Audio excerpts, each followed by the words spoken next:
Welcome to Kev Talks, Real World Global Logistics. I'm Kevin Parkerson. And I'm Kevin Higgins. Together we bring you over 60 years in combined experience in global logistics. In each episode, we'll dive into the latest industry trends, share practical tips, celebrate wins, and share stories from the logistics front lines, all while helping businesses optimize their logistics operations.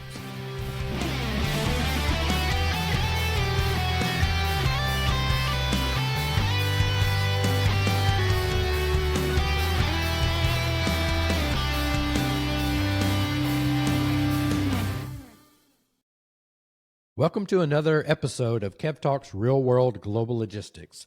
Today we have a very special guest, John Esborn, a true expert in e-commerce, market development, and logistics with a deep focus on customs, duty, and tariff strategies for the U.S. and Canada markets. John has built an impressive career scaling logistics operations, driving market development, and optimizing customs and tariff strategies. He previously served as the managing director of Beyond Canada, overseeing logistics and operations while executing cost reduction strategies that doubled product margins and generated positive contribution margins. John's expertise in transforming financials and enhancing operational efficiency has been a key part of his success. Before his time at Beyond, John was the director and head of international transportation at Perch, which is an Amazon aggregator, where he exceeded cost adjustment targets by over 10 million. He also played a pivotal role in launching a global ocean logistics supply chain at Wayfair, growing their container volume from just one in 2018 to more than 40,000 annually in just 3 years. That's probably an episode in itself. Yeah, all by itself. John's diverse experience spans a wide range of logistics roles, including overseeing global freight forwarding, customs brokerage networks, warehousing, and parcel delivery systems. He has extensive startup experience, having led operations for multiple e-commerce consignment sellers and logistics networks across Canada and the U.S., where he was responsible for P&L and managed teams at scale. John is also deeply involved in volunteering and mentoring. He serves on the board of the Coalition of New England Companies for Trade, or Connect, where he is a mentor to young professionals and the founder of the Connect Transportation Committee. Additionally, he's an advisory board member at the Massachusetts Maritime Academy and a guest lecturer in international maritime business. Known for his constant curiosity, adaptability, and passion for team development, John is a standout in the global logistics and e-commerce space. Today, we'll dive into his experiences, discuss logistics strategies for e-commerce success, and explore the ever-evolving landscape of customs and tariff between the U.S. and Canada. Let's welcome John to the show. Hey, John. Hey, John. Good afternoon. Good afternoon. I think that's one of our longest introductions. It took us a little while. Boy, sorry about that. But I can hear you in the green room. Oh, nice. That's good. Oh, That's good feedback. All right. So keep us honest. Tell us a little bit about. Thanks for having me here. By the way, I'm sorry, Kevin. Go ahead. Absolutely. No, we're excited to have you. I'm really excited to share your career journey and how you got into logistics with the audience. Maybe let's start there. Sure. It goes way back, and you can tell I've been around here a little bit when you look at me. I actually got into the business when I was in college at the University of Vermont. My two older brothers and my mom were all in college at the same time as I was. Dad was working, mom was working, but basically we were told, this is how much we can support each of you. Go figure it out from there. And so various things. I was an RA, et cetera. One of the guys that I was an RA with, who lived locally but lived on campus, trying to shorten the story here, his dad owned a trucking company. And he came to school one day and said, hey, we've got this part-time job in the afternoon. I'll do Monday, Wednesday, and Friday. You do Tuesday and Thursday. The next thing you know, I was driving a delivery truck for contracted for the old brand Emery Worldwide. Had an Emery uniform. And I can tell you this, there's a reason why guys go from being a truck driver into management. And that's because they're lousy truck drivers. I just kept bumping into things. And but one thing led to another. From there, I actually went into Emery's office back then we were loading a DC-3 freighter. And I was there because I was the young college kid who could push freight uphill, because anybody knows a DC-3 or C-47. Yeah. Graduated, went in the office to work for them, back to the original company full time, and then kind of figuring out my next steps. Went into sales because, people had told me, if you don't want to be sitting at that desk 10, 15 years from now, go into sales. One thing led to another, and I just kept going. It was a place that I felt I could make a career, if that makes sense. Oh, yeah. And even if I changed roles, left the company, one other company went on hard times, I always felt that, hey, there's an opportunity here to make a career, raise a family, buy a home. And quite frankly, it's turned out that way. It's been a great journey. That's awesome. Well, KP, I think there's some similarities to most of our other guests when we talk about how'd you get into logistics, right? It's a relationship. Yep. So you knew somebody that led you that way. And man, that's a name that I haven't heard in a long time. Emery Worldwide. It reminds me of Airborne Express. So we had Emery and we had Airborne, and then we had a couple other people. And then, next thing you know, you have two or three, DHL and FedEx and UPS. Sure. But Emery and Airborne were two of the ones I remember seeing around Northwest Arkansas back in the day as well. Well, I went back to Emery to where their colors were blue and white, and they had a blue and white uniform as a driver. So, and that was, I don't know, they changed that in 1980, 81, something like that. So wow. Now you know how long ago this was that we were talking about. But it's it was a place also that allowed me to kind of feed my curiosity, I guess. And that's what I love about logistics from that standpoint. That's great. So, John, you've built some pretty big logistics networks during your time in the e-commerce platform area. What are some of the key lessons that you've learned along the way? And remember, we're gonna try to keep this under an hour. I'm sure there's a lot in that you've done, but how do you boil that down? I mentioned the word before, curiosity, right? I don't think in logistics you can be successful without. Let me back up a little. I don't think you can be a groundbreaker, pioneer, somebody that changes the business without being curious, right? Yeah.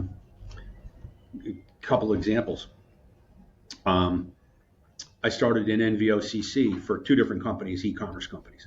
The first one I started, so the reason that they would have to have an NVOCC would be they're moving somebody else's goods, so you're basically ocean transportation intermediary, because these companies don't own the inventory, and so you've got to become an NVOCC. But I was able to then turn around and go to ocean carriers, not all of them, but enough of them that there were enough of them that I could then negotiate or get to a price point that was market relevant.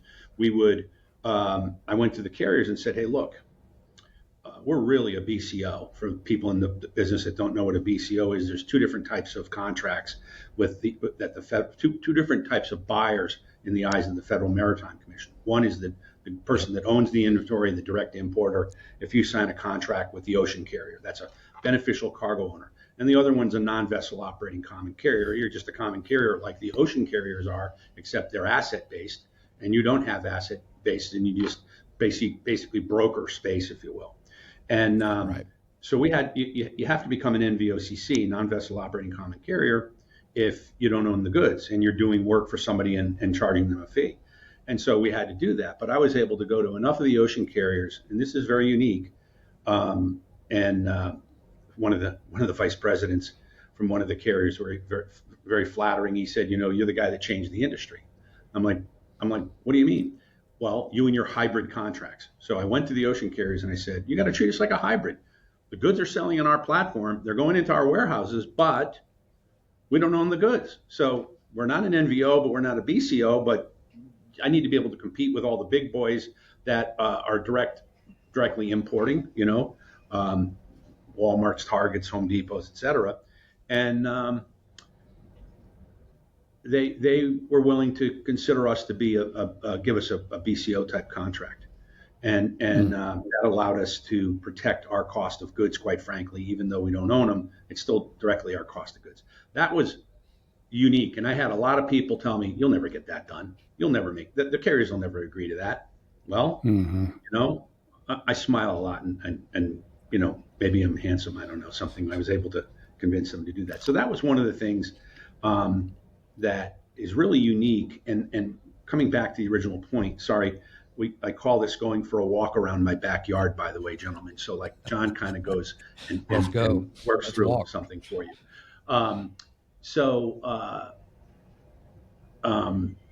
You just have to think differently. You got to solve it differently. Not that that's any different in e-commerce. If you want to maintain your competitive edge, you have to try new things and be willing to. And that comes down to just being curious, about things. I came across that word recently with an executive talking about one of the questions he asks in interviews.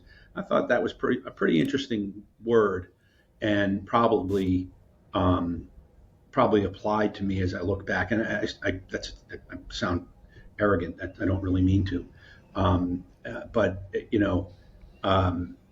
it was. I've done a lot of things because I kind of lift up the hood, look underneath, and go, do we need all these parts? Maybe it'll run without this on it, or maybe we should bring another this in, or you just try different things. Yep. And so I don't know if I answered your question for you, Kevin, but I guess we were talking about e-commerce and doing different things. You just have to be willing to challenge status quo at the end of the day, because if we all do status quo, we're all going to be equal, and whoever sells it lowest is going to lose because they're probably going to do it below their cost. Yeah. I think that's a great, what you said there is something that we keep coming back to as well, John, is curiosity, right? So being curious and just looking at things differently. And the only reason things change is because somebody becomes curious. And that's my opinion, right? You look at it and you say, this is the way that it's always been. These are the way the contracts are always done. This is the relationship, the way it's always supposed to be. And then you're just like, let me just strip it away and say, well, what if, right? So that curiosity is huge. It's the reason that, a lot of us were able to do some of the cool things that we've done in our career. So I appreciate your insight into just the curiosity side. I mean, the phrase we all don't want to hear is, well, because we've always done it that way. Yeah. I'll tear a wall down when somebody says that's the way we've always built it, Well, I once had an operations manager who worked for me. We were out again at Emory on a dock one day, and he turned to an industrial engineer and said, do you remember when we set this up 4 years ago? All I needed to hear was that. We started reworking on redesigning our floor layout in terms of our sort of our parcels that day, because I'm sorry, businesses change and the industries change, and what you were doing 4 years ago certainly doesn't apply to what you're doing today. 100%.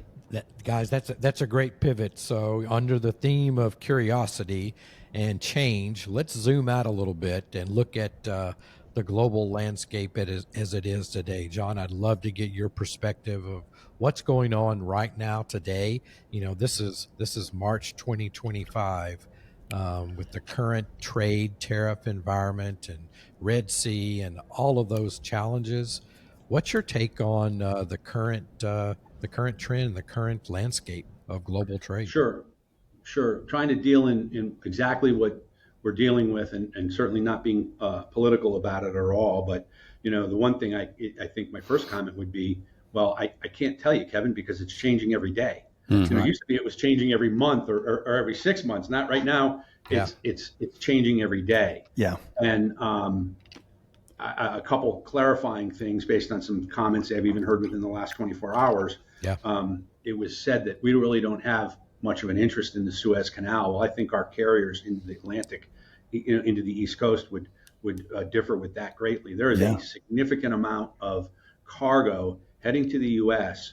from Asia or India that's going around the southern tip of Africa right now, and causing delays or longer supply chain transit times and higher cost. And so we absolutely want to get the Suez Canal open to support the U.S. economy. And then secondly, with regard to the tariffs, the comment's been made that when we apply the tariffs, we're going to be making the other guy pay for it. Well, I think everybody, those of us here know that the tariff duties aren't paid until the goods arrive. Mm-hmm. And the person paying those duties is the importer. I mean, unless they have a different Incoterm, but the vast majority are, FOB origin port and those we are at a significant risk of costs changing for us. Mm-hmm. Now, how much? So know a lot of people through my e-commerce involvement, a lot of different people that sell on the various platforms I've worked for. And check in with them. Hey, what do you think about the tariffs? How is this going to impact you? Do you think your prices will go up? On a general consensus, at least for a short term, the comment was, hey, if it's only 10%, I probably can eat that. Because if you think about the 10% of duty increase, that's just one cost element in the whole end-to-end supply chain and even running your business and all the other costs. Right. So that doesn't show up as a 10% potential increase in prices. It just means your bottom line is going to be impacted slightly. And the general thought among the different people I spoke to is that they can eat the 10%. Maybe they split half of it with the guy that they're buying from, because that guy doesn't want to lose the business or see his orders drop, right? But 60% would be something that would absolutely show up. And I think it's interesting that a lot of the different comments earlier on, I'm not sure what the percentages are anymore, was hovering around that 10% that were being thrown out because, that's what I was also hearing from the people that I network with and speak to. Other than that, there's a lot of commerce across the Canadian-U.S. border. I mean, it's going to disrupt that. This is going to be very disruptive. What's the long game? Getting goods made in the U.S.? Well, that's a slow transition. And so what's going to happen in the meantime? I think if we're really passionate about this, we need to say, this is the date that this is going to go in place and give people a chance to maybe bring manufacturing back if that's really the end goal, or find some other solution. So anyway. No, that's good. Are we seeing it work a little bit, John? Because we've talked a lot about it with various guests and trying to understand and educate the community on what's happening from a duty perspective. With the recent announcement of Hyundai going to Louisiana, is that something that you see has been in the works for a long time, or is that a result of this, kind of, hey, we're going to do this, so you invest in America? Are we seeing some of that work or not? I think it's too early to see that work. That would not be something to the magnitude of Hyundai. There's also a big plant, I believe, that's going in Georgia, well underway. If it under production, or I'm not sure if it's in production, but well underway in development. Those are long-term scenarios. So those decisions were made previously. And something of that magnitude would not be made in terms of a knee-jerk or quick decision. Right. I think it's going to be a while before we really hear if the strategy is working out as anticipated. I look at it this way. Okay, I'm going to bring my manufacturing back. Where am I going to put it? Well, let me do some demographics and research and find out where the available workforce is that's got the skill set for what my product is. Okay, I find 3 or 4 places. Okay, is there an available building? No, now I got to build. If there's a building that fits my needs, fantastic. If I can't, maybe subcontract it to somebody else, but they're going to theoretically have the same thing happen, especially if they don't have capacity. And so now I got to hire a workforce, and I get them at the price point I want. But now these jobs you're bringing these manufacturing jobs are up in, and are those jobs now competing with the, if they're lower end manufacturing jobs, are they competing with the retail stores, the Walmarts, the Targets, or the fast food chains because they're losing their labor, so now they're paying more, and it's going to be a little bit of a back and forth. That's the way I see it in a really boiled down version. I can tell you again through talking to people that sold through our platform. One gentleman, I said, how long does it take you to move when the China tariffs went in 2018, the 25%? They moved to Vietnam. How long does it take? Well, he said, honestly, to get up to full speed, he said it takes about 18 months. Now he's subcontracting the work. Okay, he's got to find somebody that can do the work. He's not going to pick one. He's going to have multiple people. He's going to hopefully find the right one. Then he's got to send them samples. Then they've got to create prototypes. You got to. I skipped past. You got to get the contract done. And so by the time all that happens, because a lot has to one after the other in sequence, not in parallel.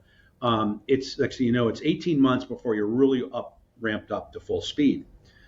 Add that same thought process to another gentleman that I know, and he was telling me how he was in Malaysia talking to a manufacturer, and basically this was after the 2018 tariffs were put in place, and he said, well, I'm not. That's kind of a high price point. I'm not sure if I can afford that. And the gentleman's the salesperson or the person he was talking to for the business he was looking to manufacture for him said, look, short version is take it or leave it, because I have 7 more guys coming in here this morning who want my manufacturing capacity. Yeah. And so that means you're buying at a higher price point. Right. And don't forget the fact that if it was cheaper to have it made in Malaysia versus China in the first place, they would have already been in Malaysia. Right. Wouldn't have been exactly. in China. Yeah. And so these are some of the things I think that the average person who's not in our space doesn't it's just is not exposed to. It's not that they can't comprehend them; they're just not exposed to the space. Yeah. Right? Yep. Right. Exactly. Yep. No, thank you for that. Yeah. So, John, you've given a lot already, things to consider, if you're operating an import program at a BCO today, but do you have any additional advice, if you're managing an import program for small, medium, or large? The current environment today is, can be complex. What additional advice do you have for companies trying to balance, the compliance and cost effectiveness and all of that, sustainability, all of that within global shipping today? I think in the current environment, and this is, several other people have said this, it's not rocket science, is you're going to have to build some flexibility into your program and be able to turn on a dime, as advantages open up or disappear. So you definitely have flexibility, and you really need to find some good logistics partners. And I'll tell you, as I transitioned I moved to the other side of the table as the buyer in the logistics world from being the seller and the service provider. Yeah. So I know both sides, right? And I'll sit down with my service provider and I say, well, what is the service? What is it you do for us? Maybe it's a small package carrier. Well, we take your small package from the fulfillment center and we take it to your customer's doorstep. And I'm like, nah, that's not what you do for us at all. That is the very basic entry level of what you do for us. Your value to me and to our company is understanding our business to the point that you anticipate things that are coming down the road. And maybe it's not even this environment we're in now. Maybe it's something else that, we dealt with in the past. But knowing my business to the standpoint that you can think of different ways for us to move our goods that will drive out cost without sacrificing service performance. And I'm not even saying to the carrier, give me a lower rate. I'm saying, figure it out differently for me and make as much money off of me as you're making right now, but find me a different path. And that, if they're watching this blog, I'm telling you, they'd go, yeah, I've heard that from John before. But that's the value, because look, anybody can negotiate a parcel rate, but you're only going to get it down so much more. I actually implemented a program where I had about a 5 to 7% parcel rate reduction. I brought both my carriers in. I said, guys, we need to change this. We've got to drive a significant amount of cost out. I want you both to come back within 2 weeks and tell me what you're going to do. And the solutions, which I won't go into here just in the interest of time, and whatnot, were quite frankly laughable. Um, and then so they're going to give us 7% lower rate. We implemented a program that drove, I think it was 43% of our parcel cost down. Wow. It was a completely different look at it in terms of solving it. And that's the value of a vendor to me. So coming back, Kevin, what's the point? Build in flexibility and get yourself aligned with the right logistics partners who are thinking about you and how to help you maximize, whatever you want to call it, enhance maximum benefit out of your programs. So simple, but so important, John. I'm glad you answered it in that way. That's huge. You hear the term that he said, KP, right? He used the term partner, right? Yep. And we talk a lot about customer choice and developing that relationship and those partnerships and things of that nature. So that's refreshing to hear. And it comes from my background. Just one other quick little story. So again, I was on the freight side of the world, and I had this customer in Boston that was moving these massive printers that printed billboards. And their biggest one, you had to flip the nose of a 747 and push that sucker right down. Holy cow! Massive. And they were paying us $50,000, $60,000 to move these things over to Europe and for an install. So one day I'm looking at the invoices, and the install date was on the invoices, and it was like 6 weeks out. And so I started bugging the customer to say, why are you not putting these things on the ocean? Maybe wrap them up a little better if they're susceptible to maybe weather or whatever it is. Put them on the ocean, because if you're installing it 6 weeks out, I'll have it in a warehouse in the Netherlands, is where we stage them, in 3 weeks. And I kept bugging him about it. And finally he said to me one day, well, but aren't you going to make less money off of it? This goes back to my comment before to the other carriers, where I said, I don't even care if you're making as much money off it. You're going to do it a different way. Well, guess what? I knew the guy pretty well at that point. And I said to him, Joe, I said, I didn't tell you I was going to make less money off the shipment. I just told you I found a way for you to cut your transportation costs by more than 50%, and let's do it. Well, we started moving them on the water for the guy because of the lead time, right? So that's part of like where, again, that's curiosity too, right? So I love that's that. awesome. Yeah. That's All doing right, the right thing. So tell the audience a little bit. We mentioned it earlier. What is Connect, the Coalition of New England Companies for Trade? But how did you get involved in that? What do you do? What is it? So Connect is the Coalition of New England Companies for Trade. It's New England-based companies, primarily BCOs, if we use that term again. There are a lot of carrier members of them and customs brokers and things like that. And basically, it's just an organization where we all, it's a trade organization. So we bring in guest speakers. We often have the top customs authorities come in. We have conferences a couple times a year. Our next one is in October. It's a 3-day conference. On the 3-day conference, we dig back into current topics on transportation, on trade, on what's the future look like, what's technology, what's AI going to mean for it, security, trade security. So we have different committees. We have just the Customs and Trade Committee, which meets every Tuesday at 10 o'clock for an hour. We have a gentleman who's basically our Capitol Hill representative by the name of Peter Friedman, who's absolutely phenomenal. Peter's been down on Capitol Hill for, I think, about 25, 30 years, well connected. And it's interesting to hear the inside of the Beltway version of things. Sometimes Peter will say, now, this law will probably pass, but not for the reasons you think it's going to pass. And so that's kind of intriguing to get into. But, we have all these subject matter experts, even on a weekly basis, but then we have guest speakers come into the conferences, and we share knowledge, share concern. We'll generate letters to Capitol Hill, to different offices of congressmen or the president's office about our concerns, like other organizations do. A lot of educational items. I started a transportation committee to really speak specifically to transportation, which quite frankly gets very overwhelmed about import of ocean containers from on the Trans-Pacific, because it's such a big activity for everybody. There is a cybersecurity committee, so there's different teams, a customs committee, and it's really it's a great program, a great trade organization. I'm a board member. And there's just, board members are made up of, like our current president is from a large, uh, you know, brick and mortar furniture retailer right now. And so they're people from, within the business. And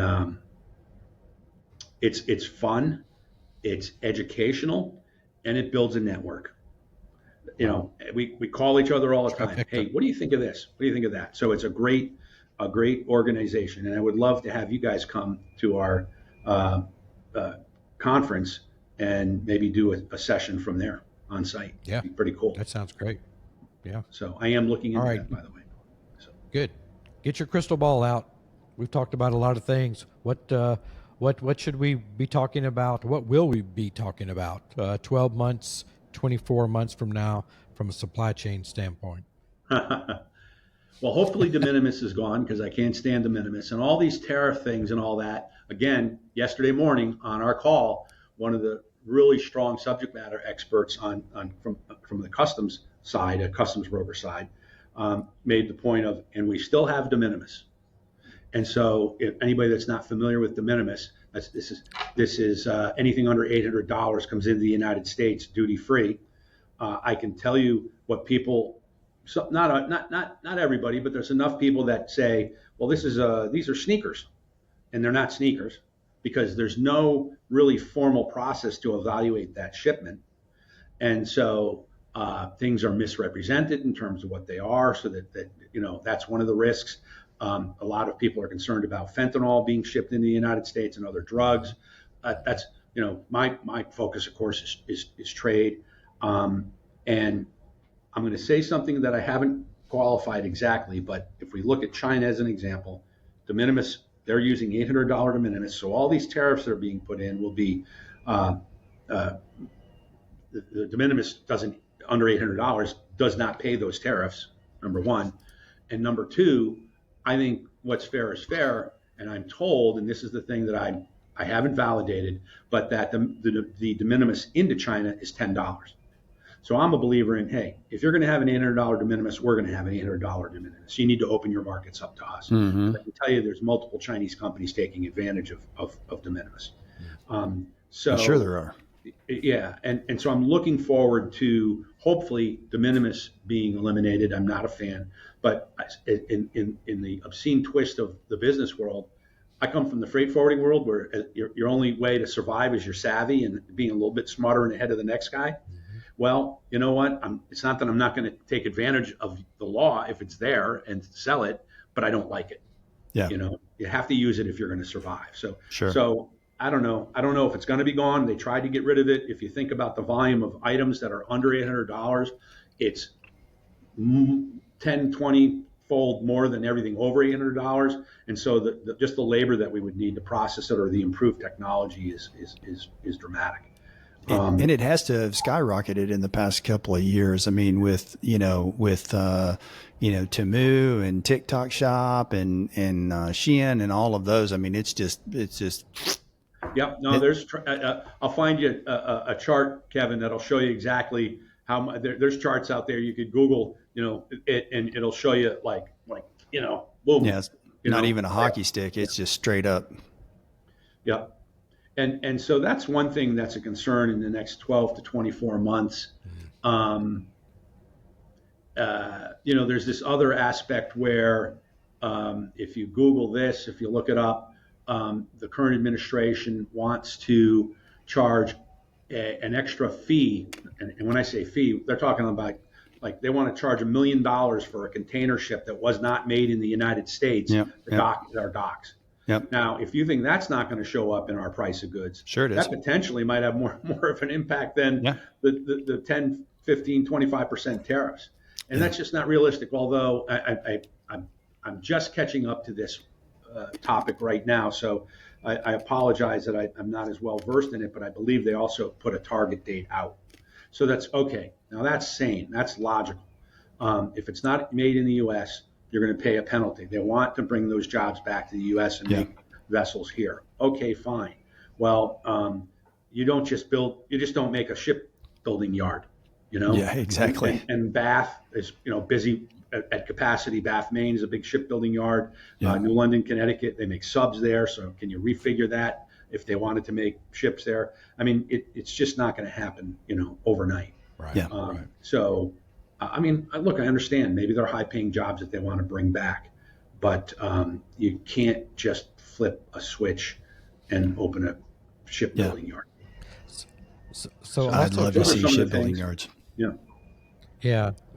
So in the next 12, 24 months, what's your take on, the current number of carrier options, partnerships? I'll use Gemini as an example. How do you see that evolving, and maybe beyond, the next 24 months? If you dial the clock back, when Higgins and I started in the industry, there have been quite a number of consolidations. How do you see that playing into and factoring into this? Will there be more changes in the alliances? I think they're set at least for a couple of years right now because there have been some changes. Maybe a carrier jumps from one alliance to another, but in terms of kind of big wholesale changes, I believe MSC's on their own now. Everybody's got a couple side deals. Even with all the Transpac alliances, some of the carriers from different alliances will share vessels from India, as an example. And they're not from the same alliance, right? And so I think what you'll see is if the hub and spoke approach that Maersk and Hapag have put in is successful, then people are going to go, huh?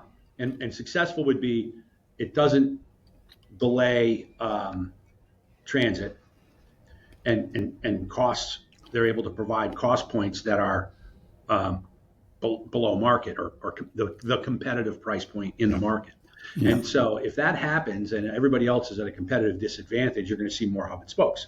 If it's not, then it'll be dismantled and go back to maybe the way that things are done now. I commend them for doing it. It's intriguing.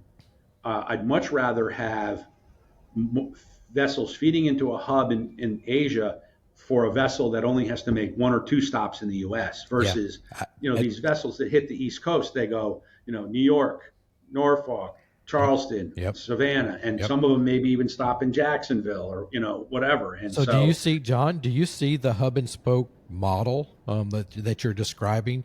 Put your BCO hat on, and only BCO hat. Is that a good thing? How does it help? Does it help? I think it potentially is a good thing. It's I always boil down to this. It's all about execution. There are a lot of brilliant ideas that would have changed the world, but they were poorly executed, right? And there's a lot of so-so ideas that were beautifully executed that succeed because of the execution. So, how good is the execution? I'll tell you, I think, you're familiar with this, Kevin, from your background. Maersk has the reputation and also the drive towards always being the highest performance of on-time arrivals, the best schedule integrity. That's something that they are passionate about and seem to have met that objective. So if anybody can pull it off or be passionate about making it work, maybe it's Maersk, and of course then Hapag is with them in that alliance, right? All right. So we'll bring you back in 2 years. So put it on your calendar in we'll let you know. 27. Hey, Kevin, did you see the new hub and spoke that the Ocean Alliance put in? Yeah, exactly. Yeah, exactly. So I think that's I'm glad they're trying to do something different. Yeah. Because otherwise they're just all a commodity. Curiosity. Exactly. Yeah. All right, John. So I know you're heavily involved in the mentoring side of the business. I commend you for that. I think that's awesome. As you speak to, Massachusetts Maritime Academy, and you're in front of the next generation leaders, these students, what stands out to you? Should we be scared? Should we be excited? What's your take on that? Well, if we went just by Mass Maritime, you should be excited because they're cadets. It's a military academy, a maritime academy, right? And there's only 5, I think, in the U.S. Kings Point is the federal level. I think Yep. SUNY has a maritime. We've got Mass. There's Maine. I believe there's a Texas A&M and one in California. If I miss somebody, I apologize. But I've hired a lot of students out of Mass Maritime. So they just all look like they have a maturity level and a sharpness beyond, beyond myself even. But still, I go to this annual session where we meet with the students and we provide some advice and we hear what they're saying. And somebody had asked the question to the group of, what are you hoping to do? Well, I hope to get a job in the area. And there was about 6 of us around the table addressed that, and I was the last one. And all the kids are saying, well, I hope I'll be able to get a job in the area. And so finally, nobody had said this. When it got to me, I said, well, hang on for a second. I want to propose something to you. If you got the right job for your career and your life, but it was in the wrong place, or you could stay here local and do the wrong job, I would tell you, what does it hurt you to go someplace for a couple of years in that right job? Plus, it gets you out and sees a different part of the United States, the world, or whatever, and you get a different perspective. So, but that is the mentality of a 21, 22, 23-year-old, right? They're not necessarily thinking in those terms. But my counsel to them was look for the right job, even if it's in the wrong place. But just mentoring in general, I enjoy it. Anybody that works for me, and I stole this, I'm a great procurer of great ideas from my colleagues. I require them each to have a document. It's an Excel spreadsheet. And I meet with them. I meet with all my direct reports at least once a month. And when I was at Wayfair, I had 32 of them. And it was a big commitment, but it was important. And the first sheet in this spreadsheet is what are your goals? What do you want to be? Well, I hope to get promoted. I'm like, that's not what I'm looking for. Where are you going? Where do you want to be in life? What is? Let's put that right out there now and talk about it. And then their next tab in is what are they doing for a job, and is that job apply to what their life goals are? And we stop right there and say, because if it's not, I want to help you. Don't be fearful. I want to help you to get to the place that you ultimately want to get to. And let's talk about how we can help you get there. Maybe Wayfair's a big company. Maybe you can get into a different role in Wayfair. But if it does match, the role they're doing does match their life goal, current goal. And I always tell them, look, I guarantee you 5 years from now, you're going to pull this spreadsheet out and you're going to look back at it and you go, that's what I thought I wanted to do. So, and that's okay, right? That, rest assured. So anyway, how are they performing towards the goals in that job? And then you go to the next, and you just kind of drill down, you peel back the layers of what are the tasks you're doing right now that apply to your success of the goals you have in your job that build up, and who's helping you get there? Who are your peers that you're working with on these projects? And don't be afraid to sit down with them and say, how am I doing? And then I also require people that work for me to have some outside, what are you doing outside of work to learn and get educated?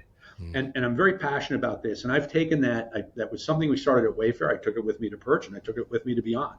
And went to my employees and said, you're going to do one of these things.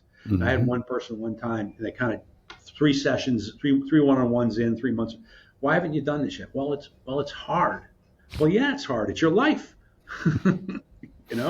Yeah. But so anyway, so that's very important to me.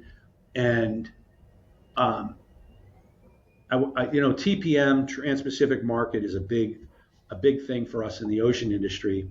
And I was out there. I unfortunately couldn't attend this year, but last year I was out there, and there was about 6 people that work for me at Wayfair who are now out into different roles, different companies, but were in a role in their new company that was at the level that they could. Their company would send them to TPM. Yeah, I thought that was pretty humbling and pretty flattering. I'd say 6. There were 5. The other person that went out there had been laid off, and she was out there, and everything was all set up for TPM anyway.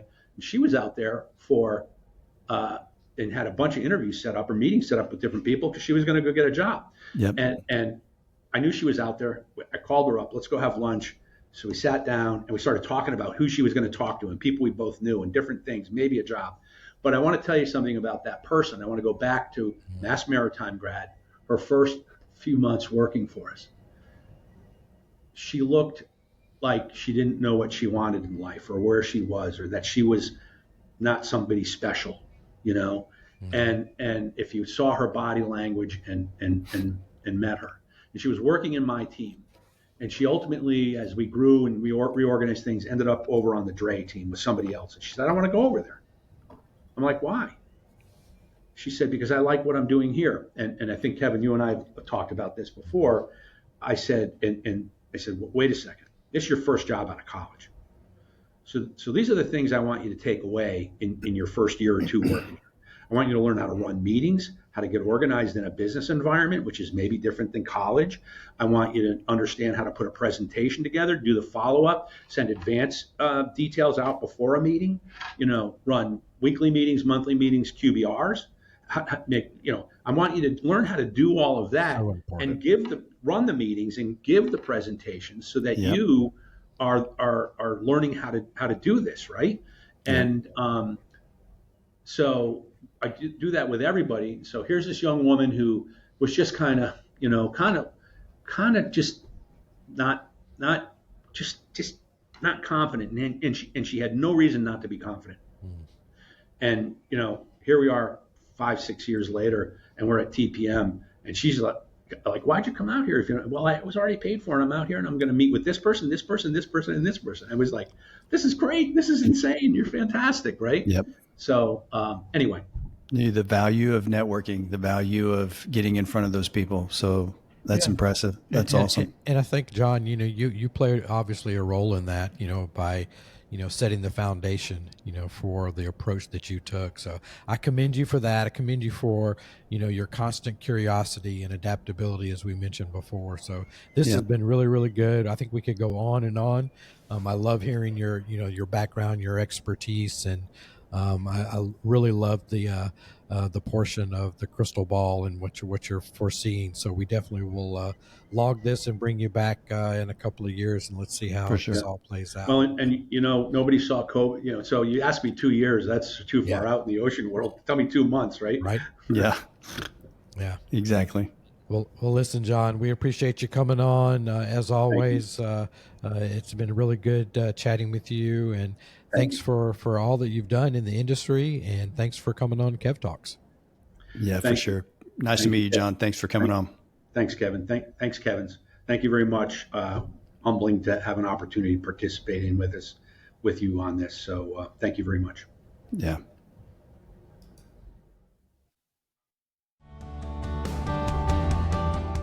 We hope you enjoyed this episode of Kev Talks, Real World Global Logistics. If today's discussion inspired you, don't forget to follow, subscribe, rate, and share our podcast.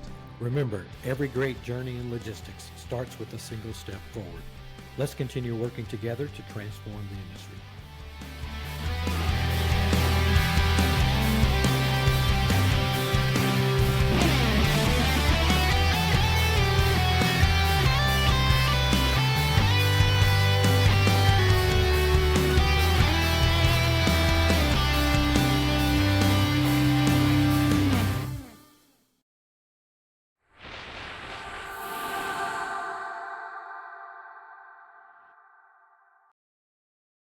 Shippers, let's talk strategy. You've locked in your ocean freight rates, secured your allocations, but what happens next?